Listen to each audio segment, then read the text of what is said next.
Hey guys.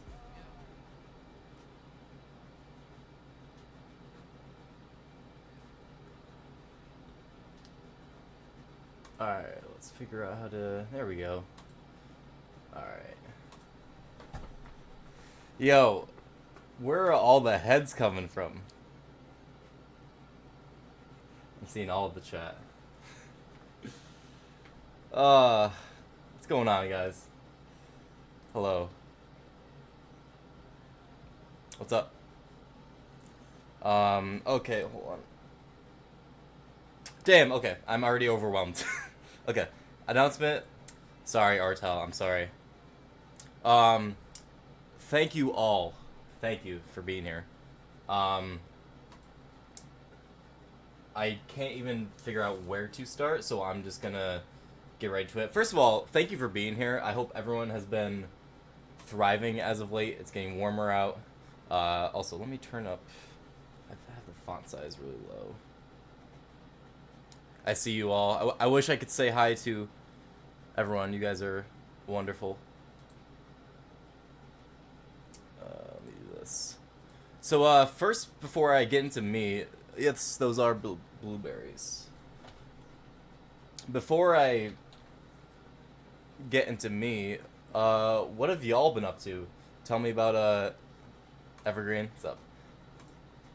You guys tell me the one thing that is the best thing. What's the best thing that has happened to you since March? Let's start there. By the way, for the people who are graduating, congrats. Good shit. You got a job, nice. Yeah, for all the grads out there, congrats. You fucking earned it. Isn't it nice for... I feel like May is starting to be a really nice month for, like, downtown areas because people... Like, there's a lot of young kids, people graduate.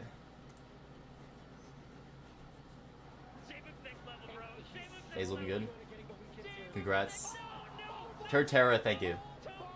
Sorry, therapy, good for you, Dougie. Good for you. It takes a lot of humility. I've done therapy. I probably need more therapy. Along with a lot more people. Sister Long got engaged, congrats. Making that hormone. Yeah, we all saw that. Best things in March. Actually, though, I think we all could use more of an ear and less Twitter. Okay, so I haven't streamed in a while, so this is kind of weird for me, but I think right now what I'm doing, my goal for this stream is to, first of all, I can't remember the last time I played Melee, so I'm trying to get back into it. Yo, Trina. Yo, what's up, Trina? What's going on? What's going on? Hope Asher's doing well. Dies of Cringe was the last stream before Collision. I can't even remember. Probably March. Thanks, Goose. Let me turn this off. I am entering Coinbox. I believe that starts at 6, but I'm gonna have this stream to kind of be a sit down with you guys and kind of have a real ass moment. Cause I feel like there's so many things that, you know, I feel like you guys know enough about me, but I feel like there's things that I need to just get out there and just have it out in the open so that I can have it be tangible, something that I can quantify, and also get more feedback, because I think right now my goal is to bridge the gap between who I am right now and the person that I want to be for you guys. Because first of all, I have a lot of support, right? I have the most, like, I see you guys at these tournaments. I see the jerseys. I see the support. I see you guys come up to me. You have so many nice things to say, and I see you guys. But when I'm at a tournament, I have to tune you guys out. I literally have to sit there and just implode until the only thing that matters is what's happening on the screen. I have to tune you guys out, and sometimes even in victory, I'm still like that. And I hate that about myself. I want to be more involved, and at least more, at least, I guess, be more vocal as a, as a player, and when I'm playing my best, despite my best being that tuning out. Well, I also need to appreciate you guys more. So I just want to say thank you all genuinely for the support. I want to give back in that way, and honestly, it's simply because I got fucking lucky, man. Like, I think about how I got here in the first place. Like, it was literally a matter. Also, Salt, if you're here, good fucking shit. I thought about you because when I watched you, I wish I could hype you up. I wish I could have hyped you up the way you did with me with Genesis 8. I really do think that was you were a pivotal person for me, and I just want to say good shit. So press 1 for Salt. Press 1 for the Queen. Applause for sure. Applause for sure. But I got lucky. I got extremely lucky. It was a combination of the right place at the right time with the right people behind me. That people being you guys. Right time, in terms of Genesis, I got there, and that was like, if there's one place where you need to make an impact, it's Genesis. You got an ad? That's, you know what? That's okay. That's okay. It was right at the right place and the right time, and honestly, I'm pretty fucking spoiled. And I've been talking with Zane about this, and thank you, Duck. I've been thinking about this with Zane, and we've been talking. Like, I didn't have that place where I was that top 30 player on that cusp, working the part-time job, still in school, barely making it to tournaments, just getting by, saving up money for like 2 majors per year. I completely skipped that step, and I feel so fucking spoiled for that. It feels, I look at all these players that have so much to offer, and that if they were in the same shoes as me, they would give back twice as much, but they just can't because of their position, because of all the things that, it's all about circumstance, right? But it feels like I just went from down here to all the way up here, and Zane told me that like they don't there's no handbook on going from nothing to something. There's no one really tells you what that means, what it means to occupy the space as a public figure that I am, whatever the fuck that means, I had to learn that on my own. I'd like to think that I'm slowly figuring it out. Right now, I'm on that. Like, I have that. Relationships affect your performance? Well, the people that I surround myself with was why I got good at Melee. Yeah. So yeah, I completely avoided that step, and now I'm here, and I'm slowly figuring out what this all means in every way possible. And I kind of wanted to give you guys a rundown of my journey or essentially what's been happening to me since Genesis 9.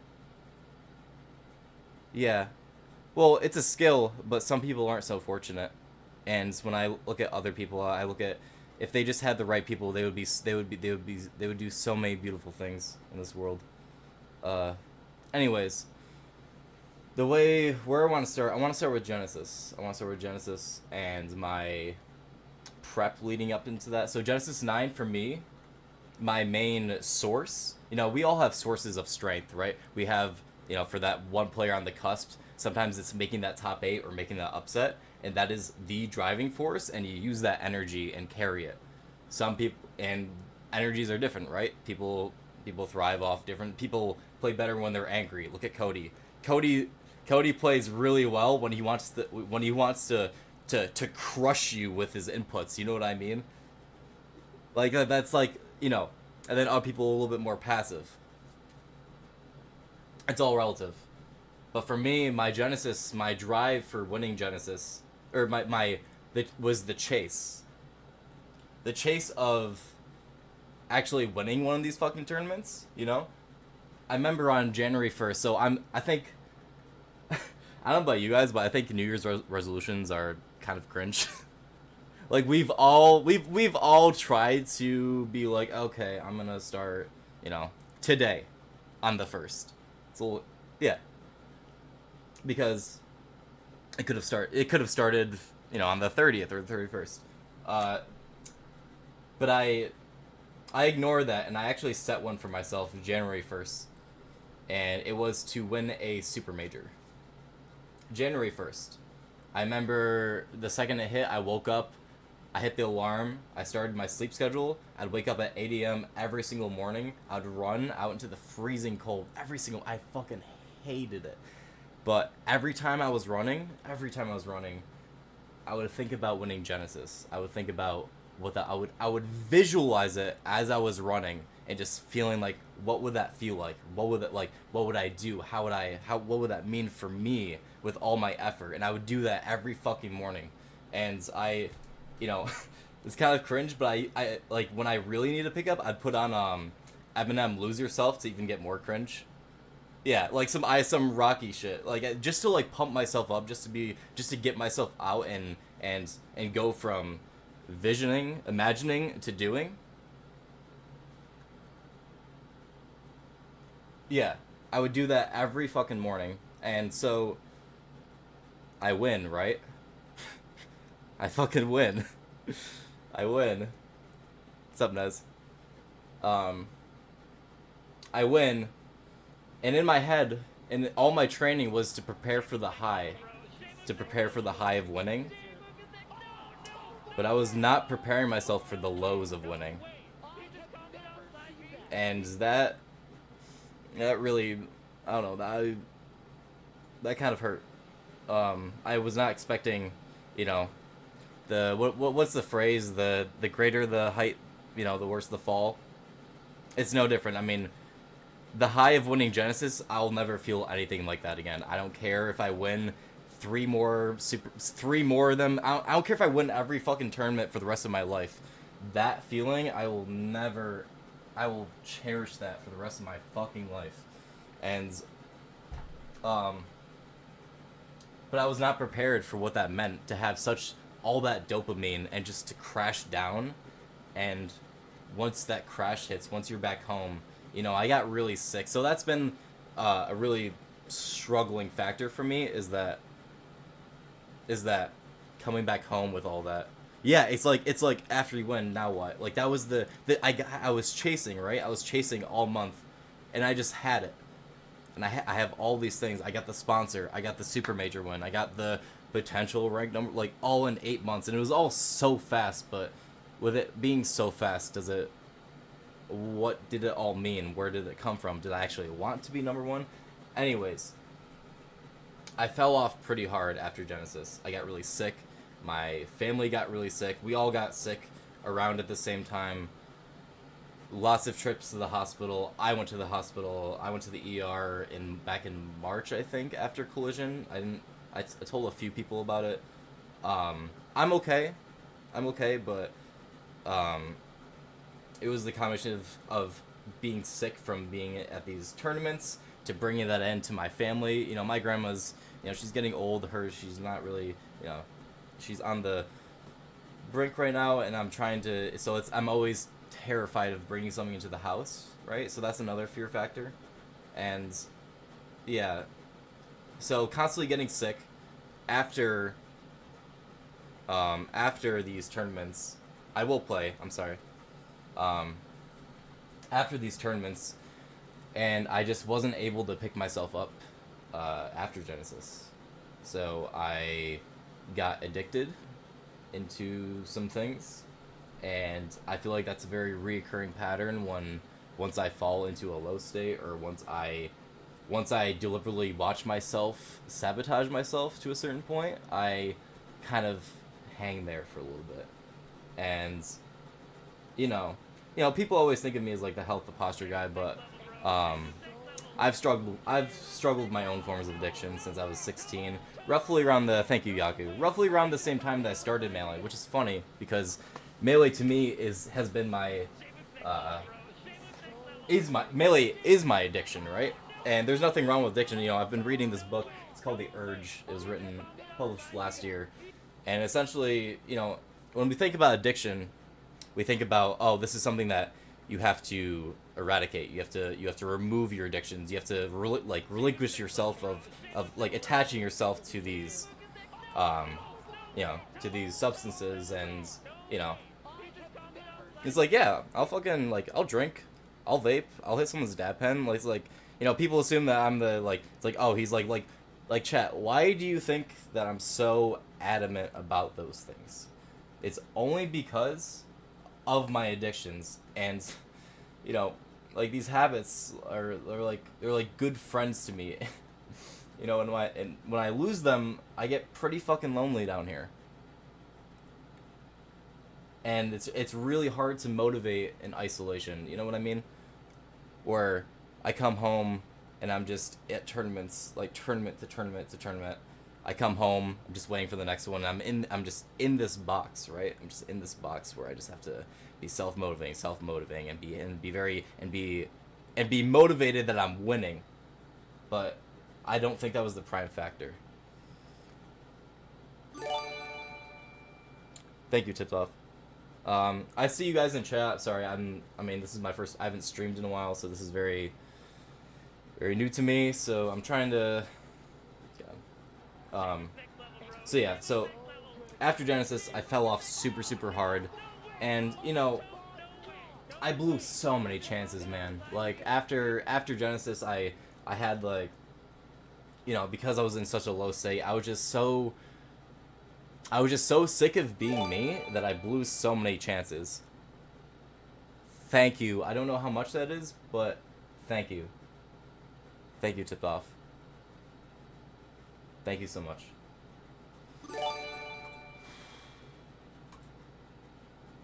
Thank you.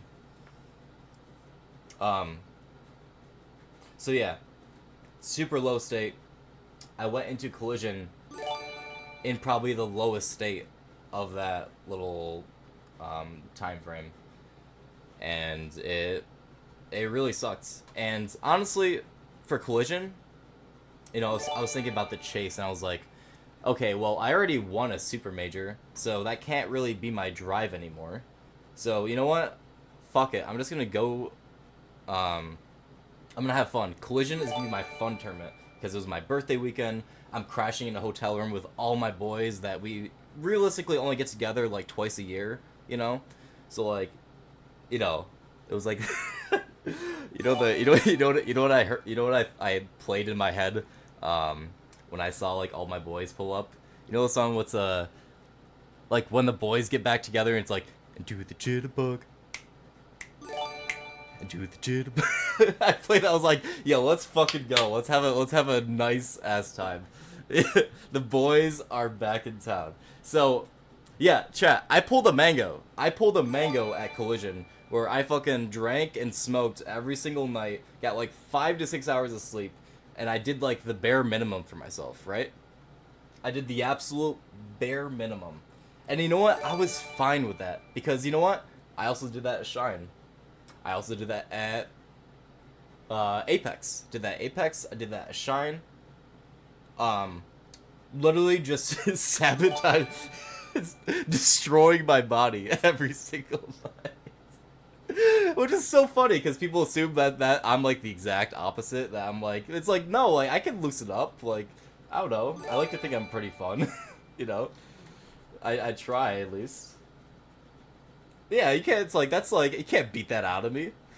It's like, yeah, I can meditate, but like I don't know. Like, yeah, I'll hit that. Is it? It's not strong though, right?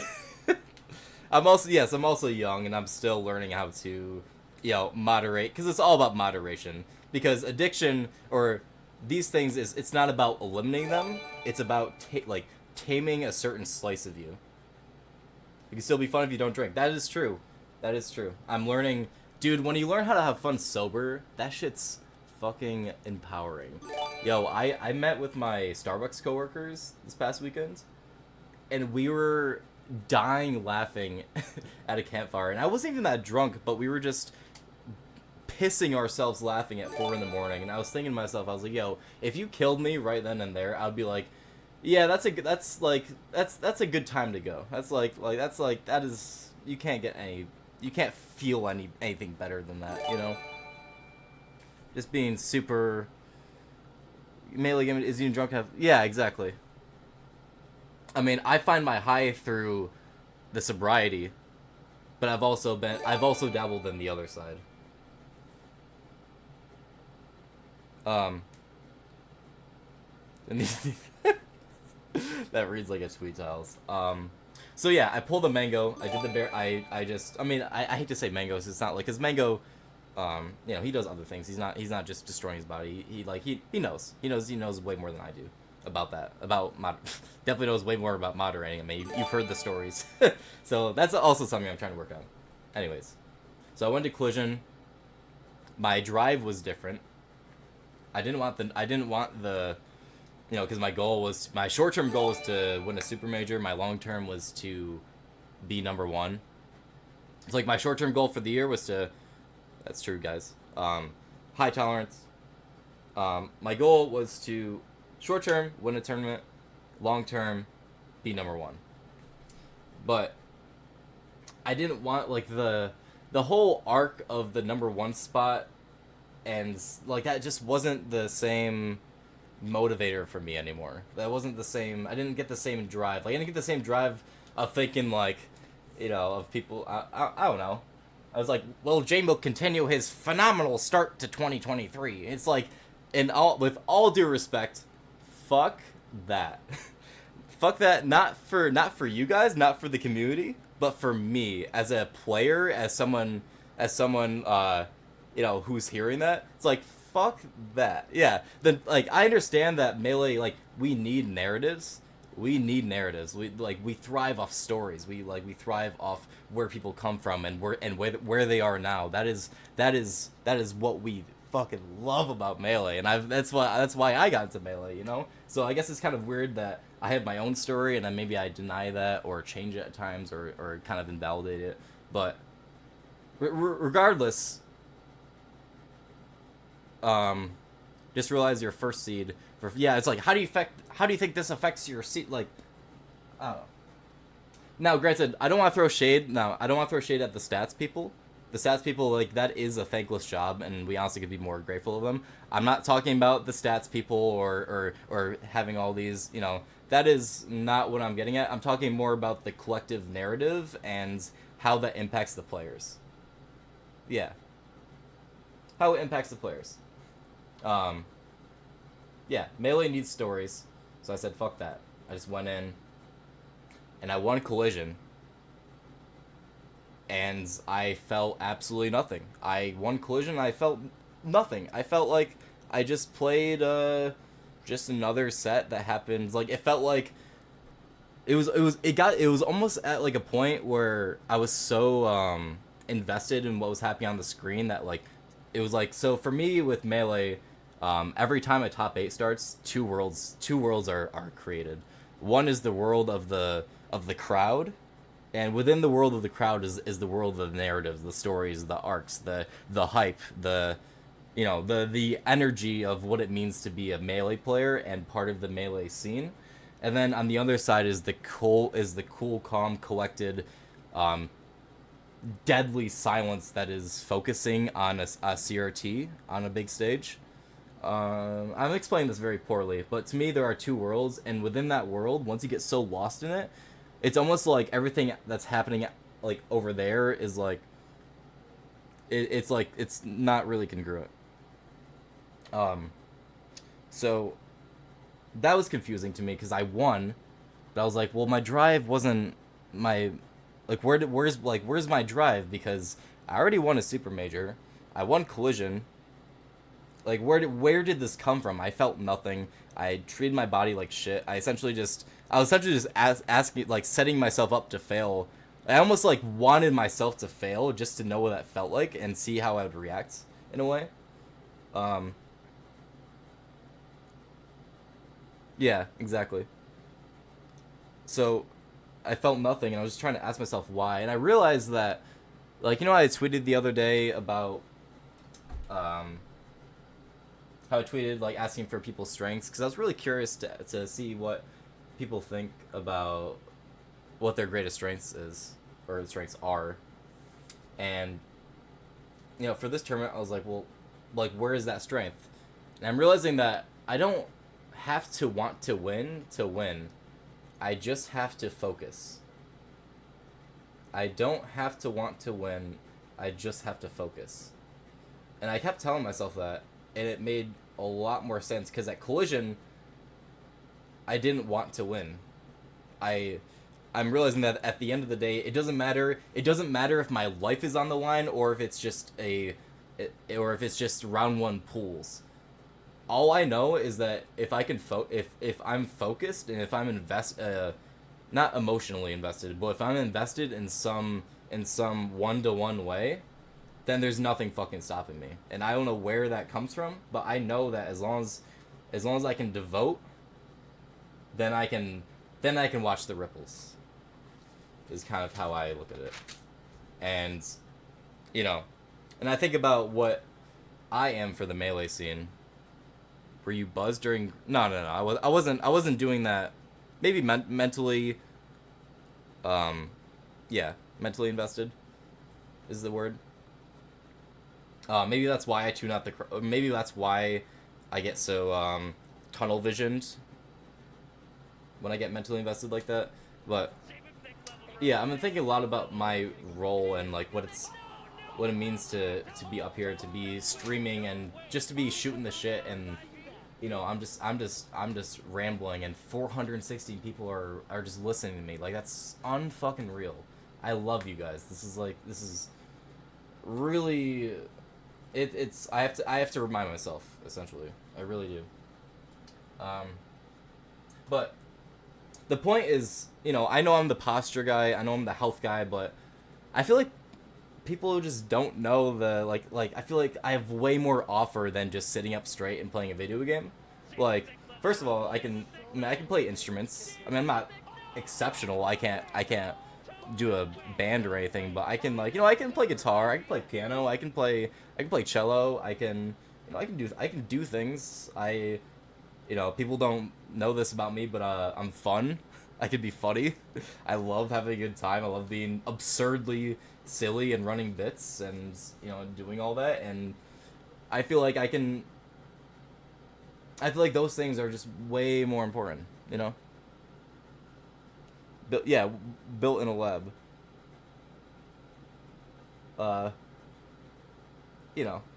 I think about the pressures that are on me right now, and it's almost silly because it's like, who the like I know Battle of BC is this weekend, but like, who the fuck cares if I don't top 8? You know what I mean?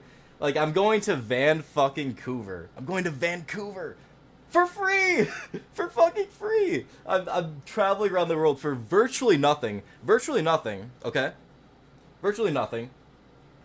I play my favorite game, and I'm getting paid to do so. Thank you, Cody. I'm going to play my favorite for virtually nothing. And people are coming up to me, sharing themselves to me, being so open and being so loving because they saw something in me and I touched them in some way. Even if I deny that, even if I'm like, "Oh, you're just seeing the mask that I put on. Like, you're not actually you see this part of me." But people actually just are emotionally invested in the fabric of me, not just because I'm putting in results and because I'm the first solo Sheik to win a super major. It's like those things are like, that's cool, sure, I guess, that's cool, but and I think about all these things, there's so many beautiful things as a top player that you're surrounded with, and it can get desensitizing, it can get numbing, but it's like I have all these people. I get free flight, free hotel. I'm traveling around the world. I'm seeing places. I'm meeting new people, eating new foods. I'm doing all this shit, and people are coming up to me, and people love me, and I'm supposed to care about fucking seating. Does that make sense? Do you understand why I'm starting to have this epiphany of oh, I have all this, and you want me to care about who I'm projected to play? I don't know. You want me to care about seating? How about I care about my surroundings when all these beautiful things are around me? That's what I'm starting to learn is that this whole time it was never about being number one in the world. It was about being my number one for the world. Does that make sense? Yeah, being my number one for the world. And when I mean for the world, I mean for you guys. So I'm gonna ask this right now. What the fuck do you guys want from me? Seriously, what do you guys want? I'm lost. I have no idea what to do. I'm here. I know I'm streaming. Like, what do you guys want me to do? I'm trying. Like, at this point, I just want to live because I'm in such a beautiful, privileged position, and I don't want to waste it. It's a like, I'm in my early 20s, and what a perfect job to have in your early 20s, right? Like, I want to fucking, I want to fucking cry. It's such a this is a beautiful, selfish time in my life right now, and I just don't want to. I don't want to spend it feeling sorry anymore for myself, for anyone else. I don't want to. Nothing hold it back, and I guess this is kind of my way of breaking the mold with you guys, because I feel like I've seen so much of this in myself over the years, and I just haven't had the means to do so. But today I was like, you know what, fuck it. I want there to be some transparency between me and the fan. And the fan, I mean all of you, anyone who's even here in the first place. I really appreciate that.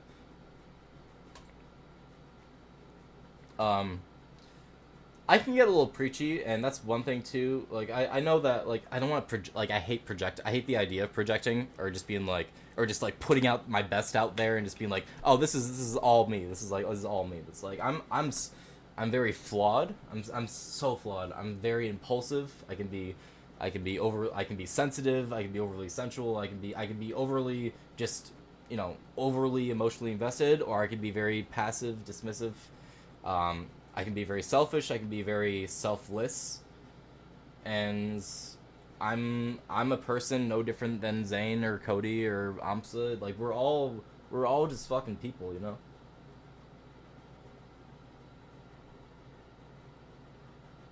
How'd you feel like Golden Gauntlet? I think I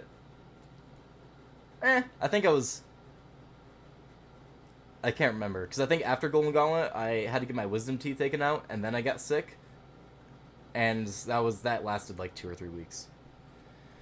So, TLDR, fuck number 1, fuck what that means. I'm here for you guys, and I want to give back. And I feel like there's so many, not even to toot my own horn or like ego dump, but I genuinely feel like if I applied myself, I could change something, could generally change something. Not even like in a Ludwig or a Mango way. They're doing their own thing, and I might never have the charisma to do that, or to I don't know. But I feel like I belong somewhere, and you know what? I just want to belong. Like COVID, I was just I was working, doing the bare minimum, and like Melee. I thrived off of Melee because of the social of the people, the people I met along the way. It's like that is why because I admired people. I admired I admired Josiah Tag and Manalord and my Smash senseis, and I looked up to them like role models, and I was just seeking for someone to get, like, maybe, I don't know. Yeah, like right now, in terms of tournament prep, I have not played Melee, and I can't remember the last time I played Melee. And you know what? I feel fucking ready, I feel so ready. I feel so prepared to have fun and to just mean everything that I do there, And I feel like if I do that and play 65th, fuck yeah. Where's the nearest park? Let's go. Let's play frisbee. That should be like that. That should be it. Yeah. I just want to live.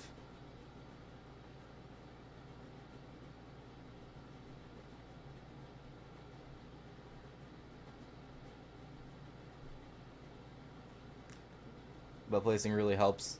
It's always helped. PP, thank you. So I hope that wasn't a lot. That kind of was a ramble. I hope Coin, but oh shit, it starts like 18 minutes. I hope my point was, I mean, fuck, I have papers and oops, sorry Kirby. I mean, I've been This is all just introspective shit that I'm trying to figure out about myself, because I truly believe that starting inwards and starting with yourself is the most important fucking thing you could do. Pick him up. I'll pick him up. Because I feel like it's our human obligation to understand ourselves. Because otherwise, how are you gonna leave as much of a dent if you know? I think it's our moral obligation to understand where we came from and what we lack from that background.